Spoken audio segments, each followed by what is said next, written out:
started changing so fast that every single year felt like a completely new universe. It sounds like science fiction, right? Well, according to one really startling analysis, that's exactly where we're headed between 2026 and 2040. We're about to unpack what that means, and trust me, it changes everything. This right here is the core idea, and you've got to understand this isn't just some poetic phrase. The source we're digging into argues this is going to be a literal description of our world. The very ground beneath our feet is shifting, not over decades, but year by year. And let's be absolutely clear about this. This is not a metaphor. The whole argument is that the fundamental rules of society, of work, even of our own identities, are about to get rewritten on an annual basis. Think about that. The calendar isn't just turning a page, it's rebooting the entire operating system of reality. This isn't some distant, far-off future we're talking about.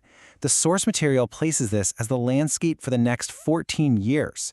So the real question isn't just what's going to happen, but how in the world are we going to navigate it? Let's break down this core concept. Okay, first things first. We need to really get a grip on this core concept. They call it versioned reality, and it's so important to understand why this era of change is fundamentally different from literally anything humanity has ever experienced before. So here it is, versioned reality. The best way to think about it is less like things are just getting faster and more like a phase transition. You know, like water turning to steam.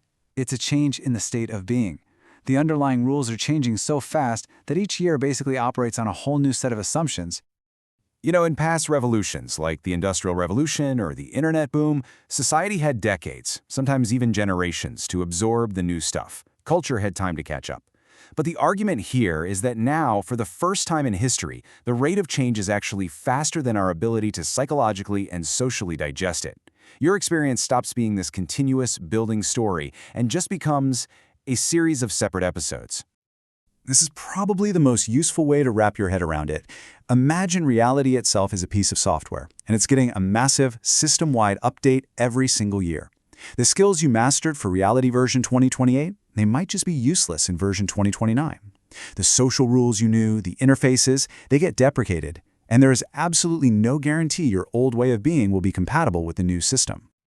So, if reality is like software, what does that make us? I mean, are we just software too? This next part explores the absolutely profound impact this has on our sense of self, on who we even think we are. Okay, this table really lays out the psychological earthquake we're talking about. Look at this shift. We move from a self that's built on a continuous story, our life's narrative, to a self that feels more like a string of disconnected episodes. But what's really fascinating here is the change in our core anxiety. It's no longer about guilt over what we did in the past. Instead, it becomes this constant, nagging fear of being inadequate, of being obsolete, of simply not being compatible with the world right now. And all this leads to a new state of being, which the author calls perpetual beta subjectivity.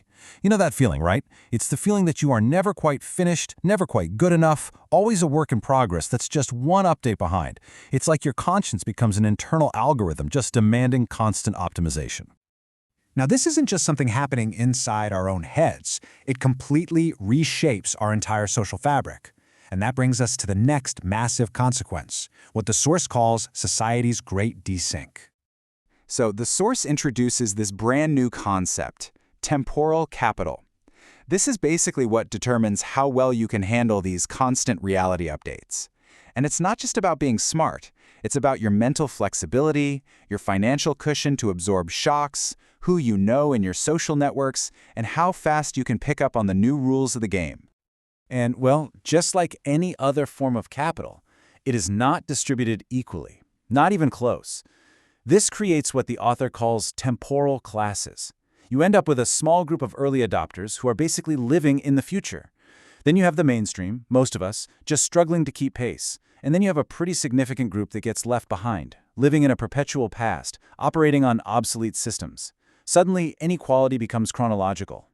And the result of all this is a fractured society. We end up with these disconnected islands of people, each one living in its own version of reality. I mean, they might share a calendar, but they don't really share a time. And this makes shared understanding, empathy, collective action, all of it becomes incredibly difficult. So if your identity is in constant flux and society itself is fragmented into different time zones, where on earth do you find meaning? This next section gets right to the existential crisis at the very heart of versioned reality. This is the central paradox, isn't it? Our ability to shape and change the world around us is becoming almost limitless, but that very same fluidity makes it impossible for any stable, deep meaning to really take root. When everything can be optimized and reconfigured, nothing really feels sacred. So, here's the crucial point. This relentless, accelerating change just incinerates what the source calls borrowed meaning. And what's that?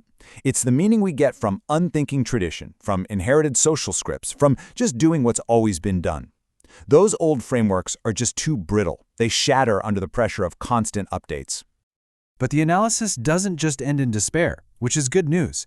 This final section actually offers a way forward, a set of strategies for how to find an anchor in this absolute storm of constant change.